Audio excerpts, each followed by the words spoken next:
આજે આપણે સુરતનું ફેમસ સ્ટ્રીટ ફૂડ લોચો બનાવવાના છીએ। આ લોચો બનાવવો ખૂબ જ સહેલો છે અને ટેસ્ટમાં તો ખૂબ જ સરસ લાગે છે।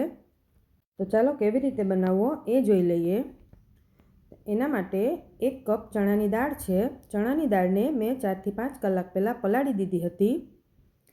ચણાની દાળની સાથે જ મેં 4 ચમચી જેટલી અડદની દાળ લીધી હતી, એને પણ સાથે જ પલાળી દીધી હતી। અને 4 ચમચી જેટલા આપણે જે પૌવા બટેકાના પૌવા આવે એ લીધા છે, એને 5 મિનિટ પહેલાં પલાળી દીધા હતા। હવે આ બધું આપણે મિક્સર જારમાં નાખીને પીસી લેવાનું છે। આમાં આપણે પાણી એડ નથી કરવાનું, બંને દાળ અને પૌવા સાથે જ નાખી દેવાના છે। પછી પહેલાં મેં 1/4 કપ જેટલું દહીં નાખ્યું હતું। હવે પહેલાં આપણે તેને પીસી લેવાનું છે। પછી પાછું 1/4 કપ જેટલું દહીં નાખીને પીસી લઈએ। જો તમને જરૂર લાગે તો 1 થી 2 ચમચી જેટલું પાણી એડ કરી શકો છો। આમાં પાણી વધારે એડ નથી કરવાનું, એટલે ટોટલ આપણે 1/2 કપ જેટલું દહીં એડ કર્યું છે। તેને આપણે 1 મિનિટ માટે આ રીતે ફેંટી લેવાનું છે।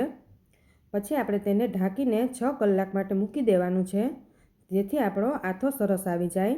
તો હવે આપણે જોઈ લઈએ કે આપણો આથો આવી ગયો છે કે નહીં। તો જોઈએ તો આપણો આથો એકદમ સરસ આવી ગયો છે। તો આપણે તેને એકવાર બેટરને મિક્સ કરી લેવાનું છે। આપણે પાણી એડ નથી કર્યું એટલે આપણું બેટર ઘટ્ટ રાખશે।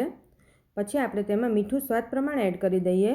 1/2 ટીસ્પૂન જેટલી હળદર એડ કરી દેવાની છે અને 1 ટેબલસ્પૂન જેટલા આદુ મરચાં એડ કરી દઈએ અને 1 ટેબલસ્પૂન જેટલું તેલ એડ કરી દેવાનું છે। પછી તેમાં 4 થી 5 ચમચી જેટલું પાણી એડ કરી દેવાનું છે। અત્યારે આપણે પાણી વધારે એડ નથી કરવાનું, ખાલી મિક્સ થઈ જાય એટલું જ એડ કરવાનું છે। તો હજી જોઈએ તો આપણું બેટર ઘણું ઘટ્ટ છે। હવે આપણે લોચો બનાવવા માટે જે માપ છે એ પ્રમાણે આપણે બનાવીએ। તો લોચો બનાવવા માટે જેટલું બેટર હોય એટલું પાણી એડ કરવાનું। તો અત્યારે હું તમને કપના માપ પ્રમાણે જોઈએ તો 1 કપ બેટર સામે 1 કપ પાણી લીધું છે।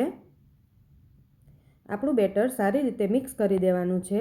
પછી જોઈએ તો બેટર આપણું આ રીતે પાણી જેવું લાગશે। તો પરફેક્ટ આપણું બેટર તૈયાર છે। હવે આપણે લોચો મસાલો બનાવી લઈએ। તો તેના માટે મીઠું, ચાટ મસાલો, લાલ મરચું, ગરમ મસાલો અને ધાણા જીરું એડ કરીને સારી રીતે મિક્સ કરી દેવાનું છે। તો આપણો લોચો મસાલો પણ સરસ તૈયાર થઈ ગયો છે। હવે આપણે જે બેટર છે તેમાં 1/2 ટીસ્પૂન જેટલી બેકિંગ સોડા એડ કરી દઈએ। તમે ઈનો પણ એડ કરી શકો છો। બેકિંગ સોડા એડ કર્યા પછી તેને સારી રીતે મિક્સ કરી લેવાનું છે। પછી આપણે તેલથી ગ્રીસ કરેલી ડીશમાં એડ કરી દઈએ। લોચાનું બેટર એકદમ વધારે જાડું નથી પાથરવાનું, થોડું પતલું જ પાથરવાનું છે। પછી તેના પર આપણે લોચો મસાલો સ્પ્રિંકલ કરી દેવાનો છે। હવે આપણે સ્ટીમરમાં મૂકી દઈએ। હું બંને પ્લેટ સાથે જ મૂકું છું। હવે આપણે તેને 7 થી 8 મિનિટ માટે સ્ટીમ કરી લેવાનું છે। ત્યાં સુધીમાં આપણે લોચાની ચટણી બનાવી લઈએ। તો એના માટે લીલા ધાણા લેવાના છે। તમારે જેટલી ચટણી બનાવવી હોય એ પ્રમાણે લેવાનું અને તીખી તમારે કેટલી બનાવવી છે એ પ્રમાણે મરચાં અને આદું એડ કરવાના। પછી થોડો બરફ એડ કરી દઈએ। 2 ચમચી જેટલી સેવ એડ કરી દેવાની। તમારી પાસે ખમણ હોય તો તમે ખમણ પણ એડ કરી શકો છો અને મીઠું એડ કરી દેવાનું। મીઠાનો વિડીયો સ્કીપ થઈ ગયો હતો એટલે મેં બતાવ્યું નથી। ત્યાં સુધીમાં આપણો લોચો પણ તૈયાર થઈ ગયો છે। તો આપણે જોઈ લઈએ।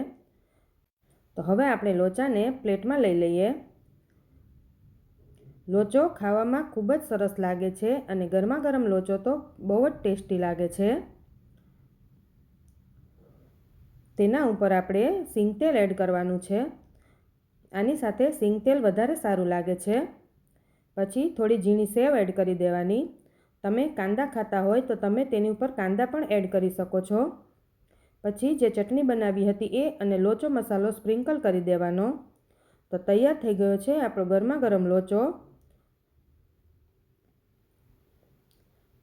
તમે પણ ઘરે જરૂરથી ટ્રાય કરજો। જો તમને મારો વિડીયો ગમ્યો હોય તો લાઇક, શેર અને સબસ્ક્રાઈબ જરૂર કરજો।